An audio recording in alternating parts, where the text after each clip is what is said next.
محترم بزرگ عزیز ساتھیوں، پھر سے میں فہیم آپ دیکھ رہے ہیں فہیم اسلامک چینل۔ آپ سب لوگوں کو السلام علیکم ورحمۃ اللہ وبرکاتہ۔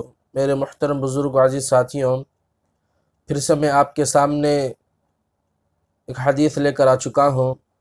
آج کی جو حدیث ہے بہت اہم چیز ہے، بہت اہم حدیث ہے۔ بہت سے لوگوں کو اس حدیث کے بارے میں جانکاری چاہیے۔ بہت سے لوگوں نے سوال کیا تھا اس حدیث کے لیے۔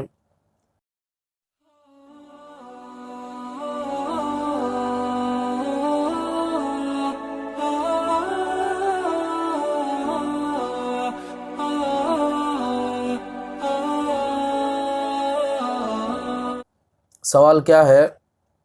جو شخص قرآن پڑھا ہوا نہ ہو وہ نماز کیسے پڑھے؟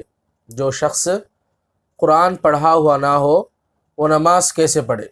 جو آدمی قرآن پڑھنا نہیں جانتا، سورہ فاتحہ بھی اسے نہیں آتا، سورہ اخلاص، کوئی سورت بھی اسے نہیں آتی، چھوٹی موٹی صورتیں بھی اسے نہیں آتے، اصل اسے سورے ہی نہیں آتے، قرآن پڑھنا ہی نہیں جانتا، اس کے لیے نماز کیسے پڑھے؟ اس کے لیے نماز کیسے پڑھے؟ اب ہم جانتے ہیں کہ نماز کیسے پڑھیں اور اس کا مسئلہ کیا ہے۔ جو شخص قرآن پڑھا ہوا نہ ہو اس پر قرآن سیکھنا اور سورہ فاتحہ اور دیگر سورتیں سیکھنا لازم ہو جاتا ہے۔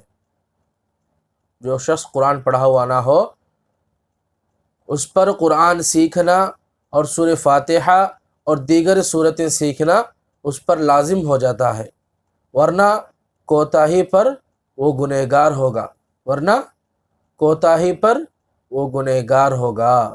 اور جب تک وہ نہ سیکھ سکے قرآن شریف اور دیگر صورتیں، وہ نماز ایسے پڑھے کہ نیت باندھ کر نماز کا تصور کر کے کھڑے رہے جب تک کہ قرات کی مقدار وہ آدمی کھڑے رہے اور اس کے بعد رکوع سجدہ کرے۔ میرے محترم بزرگ عزیز دوستو، ہم کو حدیث سے یہ معلوم ہوتا ہے کہ جو بھی بندہ قرآن پڑھنا نہیں جانتا ہو، قرآن سیکھنا نہیں جانتا، اس کے لیے کیا ہے کہ لازم ہے کہ وہ قرآن سیکھنا ہے اور سورہ فاتحہ اور دیگر سورتیں سیکھنا اس پر لازم بن جاتا ہے، ورنہ وہ اسے ہی چھوڑ کر سورہ فاتحہ کو نہیں سیکھا، قرآن شریف کو نہیں سیکھا اور سورہ فاتحہ دیگر سورتوں کو نہیں سیکھا تو اس پر ورنہ وہ کوتاہی پر گنہگار ہوگا۔ اس لیے جب تک سیکھ سکے سیکھنے کی پوری کوشش کرنا ہے۔ اگر سیکھتے ہی اور نماز کیسا پڑھے اور نیت باندھ کر نماز کا تصور کر کھڑے رہے، جتنی مقدار کھڑے رہے، کتنی مقدار کھڑے رہے، وہ اتنی مقدار کھڑے رہے کہ قرات کرنے کی مقدار وہ کھڑے رہ کر تصور کرے اور اس کے بعد وہ آدمی وہ شخص رکوع کرے اور سجدہ کرے۔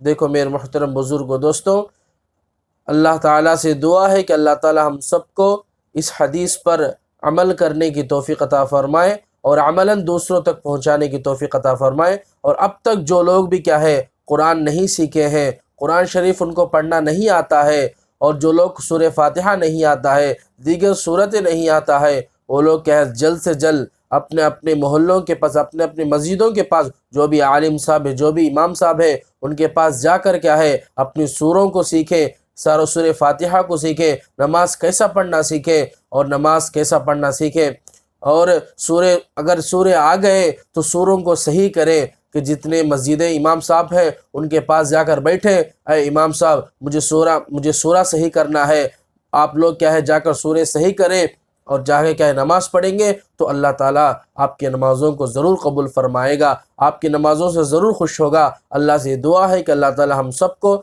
ان باتوں پر عمل کرنے کی توفیق عطا فرمائے۔ وآخر دعوانا الحمدللہ رب العالمین۔